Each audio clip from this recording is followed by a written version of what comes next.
Welcome to Python life YouTube channel. ఈరోజు మనం ఈ క్లాస్లో డాక్స్ ఫంక్షన్ అనే టాపిక్ గురించి మనం పవర్ బిఐలో డిస్కస్ చేద్దాం. సో ఇక్కడ డాక్స్ అనేది దేన్ని రిఫర్ చేస్తుంది? Data analysis expression. DAX stands for data analysis expression అని చెప్పొచ్చు. సో ఇక్కడ చూద్దాం. Data analysis expression is a programming language that is used to throughout Microsoft Power BI for creating calculated columns, measures, and custom tables.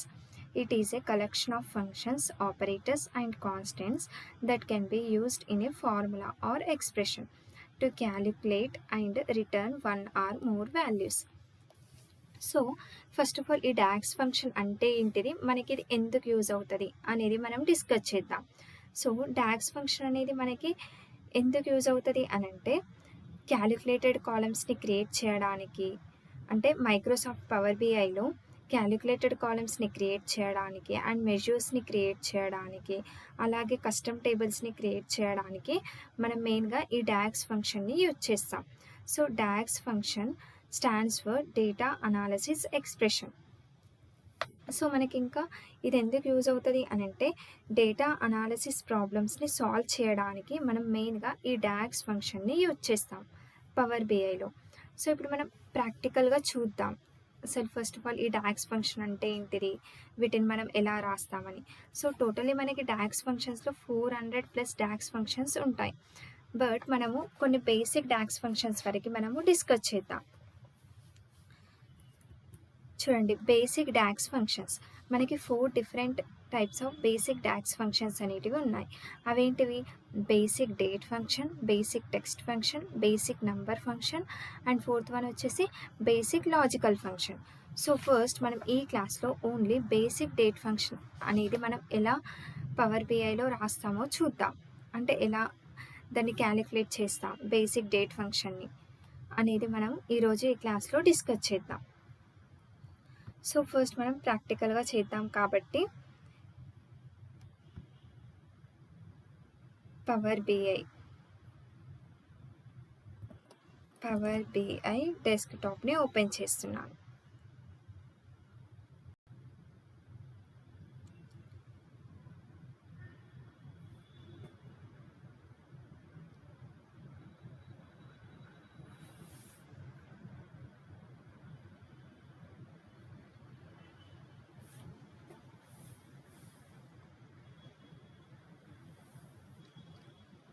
So ఇక్కడ basic date function అంటే ఏంటిది అంటే ఇది మెయిన్గా డేట్ ఫంక్షన్ అనేది మనకి డే, మంత్, ఇయర్, క్వార్టర్ని మనకి refer చేస్తుంది. సో ఇప్పుడు మనకి ఇది power BI desktop. So first of all మనకి డేటా కావాలి కాబట్టి మనం డేటాని ఇంపోర్ట్ చేసుకోవాలి కాబట్టి ఏం చేయాలి మనము? నేను ఆల్రెడీ ఒక డేట్ శాంపుల్ అనే ఫైల్ని నేను ఆల్రెడీ డౌన్లోడ్ చేసుకున్నాను. సో అదే ఫైల్ని నేను ఇక్కడ లోడ్ చేస్తాను. సో ఫస్ట్ మనకి డేటాని ఇంపోర్ట్ చేసుకుందాం ఫస్ట్. సో అందుకని get data from Excel workbook నుంచి నేను ఇక్కడ చూడండి డేట్ శాంపుల్ అనే ఫైల్ని నేను లోడ్ చేసుకుంటున్నాను.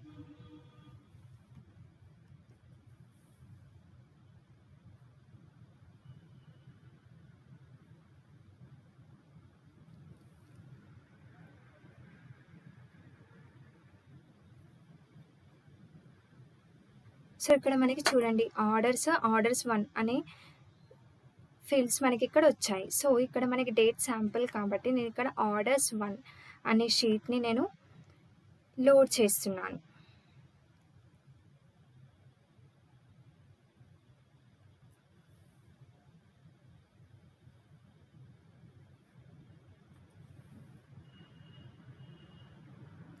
సో ఫస్ట్ మనకి డాక్స్ ఫంక్షన్ గురించి తెలియాలి అని అంటే మనకి మెయిన్గా పవర్ బిఐలో సింపుల్ చార్ట్స్ని, అంటే బేసిక్ చార్ట్స్ని, బేసిక్ గ్రాఫ్స్ని ఇవి ఎలా క్రియేట్ చేస్తాం అనేది మనకి ఖచ్చితంగా తెలిసి ఉండాలి. సో అలాంటప్పుడే మనకి ఈ డాక్స్ ఫంక్షన్ అనేది మనకి అర్థమవుతుంది.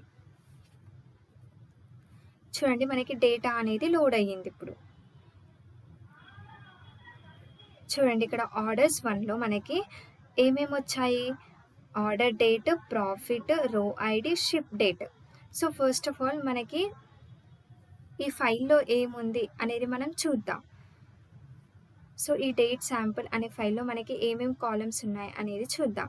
సో ఇక్కడ చూడండి మనకి లెఫ్ట్ హ్యాండ్ సైడ్ 3 సింబల్స్ కనిపిస్తున్నాయి. సో ఇక్కడ సెకండ్ వన్ వచ్చేసి ఏంటి ఇక్కడ డేటా వ్యూ అంటే ఏం కాలమ్స్ ఉన్నాయి, ఏం ఇన్ఫర్మేషన్ ఉంది అనేది మనం ఇక్కడ ప్రాపర్‌గా చూడొచ్చు. డేటాని వ్యూ చేయొచ్చు. చూడండి ఇక్కడ. చూడండి ఇప్పుడు ఈ టేబుల్‌లో మనకి ఏమేమి ఉన్నాయి 4 కాలమ్స్ ఉన్నాయి. రో ID, order date, ship date and profit. ఈ 4 కాలమ్స్ అనేటివి మనకి ఇక్కడ కనిపిస్తున్నాయి ఈ ఫైల్‌లో. అందుకని మనం ఇక్కడ డేటా వ్యూని యూజ్ చేస్తాం. అలాగే మోడల్ వ్యూ. మోడల్ వ్యూ అంటే ఏంటిది? జస్ట్ ఇక్కడ మనకి column names and just structure మాత్రమే మనకి ఇక్కడ కనిపిస్తది. అంటే డేటా యొక్క స్ట్రక్చర్ మాత్రమే మనకి ఇక్కడ కనిపిస్తుంది మోడల్ వ్యూలో. అదే డేటా వ్యూలో మనకి ఇక్కడ డేటా మొత్తం మనకి ఎలా ఉంది డేటా అనేది మొత్తం ఇక్కడ మనకి ప్రాపర్‌గా కనిపిస్తుంది డేటా వ్యూలో. సో అదే ఇక్కడ రైట్ హ్యాండ్ సైడ్ మనకి ఫీల్డ్స్ ఉన్నాయి కదా! ఏమేమి ఉన్నాయి? ఆర్డర్ డేట్, ప్రాఫిట్, రో ఐడీ, షిప్ డేట్. సో ఇక్కడ మనకి order date and ship date అనేటివి ఏం డేటా టైప్ ఉన్నాయి అవి? డేటా టైప్ ఉన్నాయి. సో ఇక్కడ ఇవి 2 కూడా మనకి డేటా టైప్ అనేవి ఉన్నాయి. సో ఒకవేళ డేటా టైప్ లేకపోతే మనం ఏం చేయొచ్చు అనంటే ట్రాన్స్‌ఫార్మ్ డేటా చేసుకోవచ్చు. మనం వాటి యొక్క డేటా టైప్‌ని కూడా చేంజ్ చేయొచ్చు. సో ఫస్ట్ మనం ఇక్కడ బేసిక్ డేట్ ఫంక్షన్‌ని ఎలా రాయాలి అనేది మనము చూద్దాం ఇప్పుడు ఈ క్లాస్‌లో. సో మనము ఈ బేసిక్ డేట్ ఫంక్షన్‌ని మనం ఎక్కడ రాస్తామనంటే ఇక్కడ డేటా వ్యూ అనే ఆప్షన్ ఉంది కదా! సో ఇక్కడ ఇందులో మనము ఈ బేసిక్ డేట్ ఫంక్షన్‌ని రాస్తాం. సో ఇక్కడ మనకి 4 కాలమ్స్ ఉన్నాయి. రో ID, order date, ship date and profit. So ఇక్కడ మనకి టేబుల్ టూల్స్‌లో అయితే మనకి 4 ఆప్షన్స్ కనిపిస్తున్నాయి. ఏంటివి? New measure, quick measure, new column and new table. So మనం ఏమనుకుంటున్నాం? న్యూ కాలమ్‌ని క్రియేట్ చేయాలి. సో అందుకని న్యూ కాలమ్‌ని నేను ఇక్కడ సెలెక్ట్ చేశాను.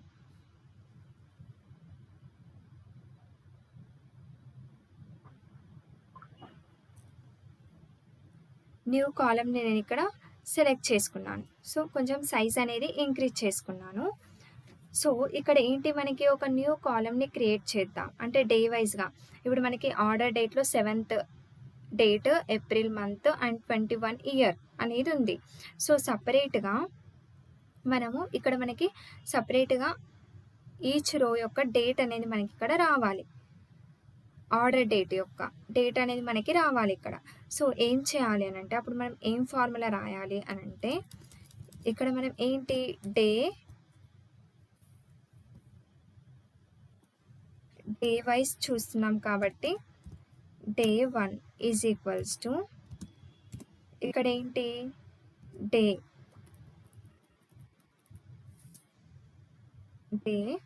అండ్ ఇక్కడ ఆర్డర్. ఇక్కడ చూడండి మనకి జస్ట్ ఆర్డర్ అని క్లిక్ చేయగానే మనకి ఆర్డర్స్ 1లో ఉన్న ఆర్డర్ డేట్ యొక్క డేట్ అనేది మనకు కావాలి. సో అందుకని ఆర్డర్స్ 1లో ఉన్న ఆర్డర్ డేట్ అంటే సెకండ్ వన్ని నేను సెలెక్ట్ చేసుకున్నాను. అండ్ ఏం కావాలి మనకి? డేట్ ఫంక్షన్‌ని యూజ్ చేస్తున్నాం.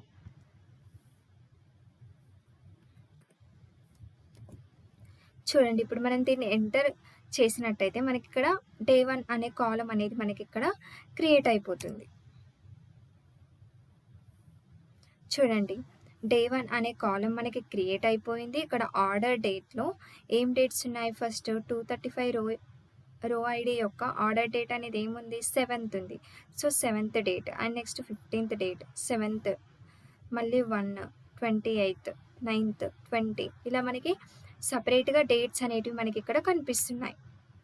సో అలాగే ఇప్పుడు మనము మంత్‌ని మనం ఇలాగే సెపరేట్‌గా చేద్దాం. సో మనకి ఇప్పుడు ఆర్డర్ డేట్ యొక్క మంత్ అనేది మనకి సెపరేట్‌గా రావాలి. సో అలాంటప్పుడు మనం ఏం చేయాలంటే మళ్ళీ ఇంకో న్యూ కాలమ్‌ని నేను తీసుకుంటున్నాను. తీసుకొని ఇక్కడ నేను కాలమ్ నేమ్ ప్లేస్‌లో మంత్ అంటే ఇక్కడ కాలమ్ అనేది మనకి నేమ్, కాలమ్ నేమ్ అని చెప్పొచ్చు. సో ఇక్కడ నేను మంత్ యాడ్ చేశాను, మంత్. అండ్ మళ్ళీ ఇక్కడ మంత్లో మనకి ఏం కావాలి, ఆర్డర్స్ 1లో ఉన్న ఆర్డర్ డేట్ అనేది మనకి కావాలి. సో ఆర్డర్స్ 1లో ఉన్న ఆర్డర్ డేట్ కాలంలో ఉన్న మంత్ అనేది మనకు కావాలి. సో అందుకని order date dot date function, ఈ డేట్ ఫంక్షన్ని మనం యూజ్ చేస్తాం. సో ఇప్పుడు మళ్ళీ ఎంటర్ చేయండి, మనకి ఇంకో న్యూ కాలం అనేది క్రియేట్ అయిపోతుంది, మంత్ అని చెప్పి. చూడండి మనకి ఇక్కడ మంత్ అనేది వచ్చింది. ఇక్కడ ఆర్డర్ డేట్లో మంత్ ఏముంది, ఇక్కడ ఏప్రిల్ అని ఉంది. సో ఇక్కడ 4th మంత్ అని మనకి ఇక్కడ కనిపిస్తుంది. అండ్ అలాగే ఇక్కడ ఏప్రిల్ అంటే 4th మంత్ అని కనిపిస్తుంది. అలాగే ఇక్కడ డిసెంబర్, ఇది 12th మంత్ కాబట్టి మనకి ఇక్కడ మంత్ అనేది 12 అని చూపిస్తుంది. అండ్ అక్టోబర్ అనేది ఇక్కడ 10th మంత్. సో ఈ రకంగా మనకి ఆర్డర్ డేట్లో ఉన్న మంత్స్ అనేటివి మనకి ఇక్కడ డిస్ప్లే అవుతున్నాయి. సో అలాగే ఇప్పుడు మనం ఇంకో న్యూ కాలమ్ని తీసుకొని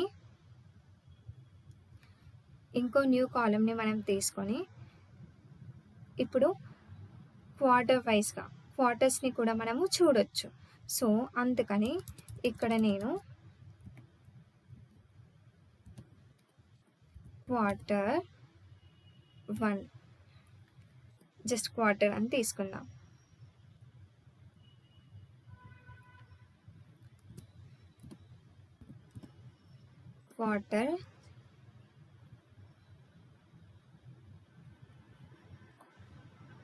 క్వార్టర్ ఇక్కడ ఏంటి, ఆర్డర్స్ 1లో ఉన్న order date date function. So close చేయండి. సో ఇప్పుడు దీన్ని ఎంటర్ చేయండి. ఇప్పుడు మనకి క్వార్టర్ అనేది ఒక కొత్త కాలం అని మనకి క్రియేట్ అయిపోతుంది. సో ఈ రకంగా మనకి సపరేట్గా క్వార్టర్స్ కూడా మనకి ఇక్కడ వచ్చేసాయి. సో ఆ తర్వాత మనం ఇప్పుడు ఇయర్ని చూద్దాం. సో అందుకని మళ్ళీ ఒక న్యూ కాలమ్ని నేను తీసుకుంటున్నాను. ఇక్కడ నేను ఇప్పుడు ఆర్డర్ డేట్లో ఉన్న ఇయర్ అనేది నాకు ఇక్కడ డిస్ప్లే అవ్వాలి. సో ఇప్పుడు మనం ఏం రాస్తాం, ఫార్ములా ఈజీగా ప్రీవియస్ మనం చేసినట్టే ఇక్కడ రాస్తాం.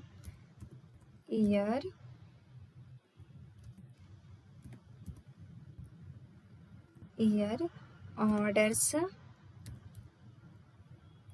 సేమ్ ఫార్ములా, ఆర్డర్స్ 1లో ఉన్న ఆర్డర్ డేట్ యొక్క మనకి ఇయర్ అనేది కావాలి. సో డేట్ ఫంక్షన్ని మనం ఇక్కడ యూజ్ చేసాం. And close.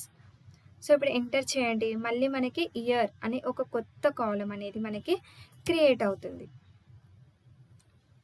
చూడండి ఇప్పుడు మనకి ఏమొచ్చింది, ఇక్కడ ఆర్డర్ డేట్ ఒక ఇయర్స్ అనేటివి ఇక్కడ మనకి పర్టికులర్గా కనిపిస్తున్నాయి.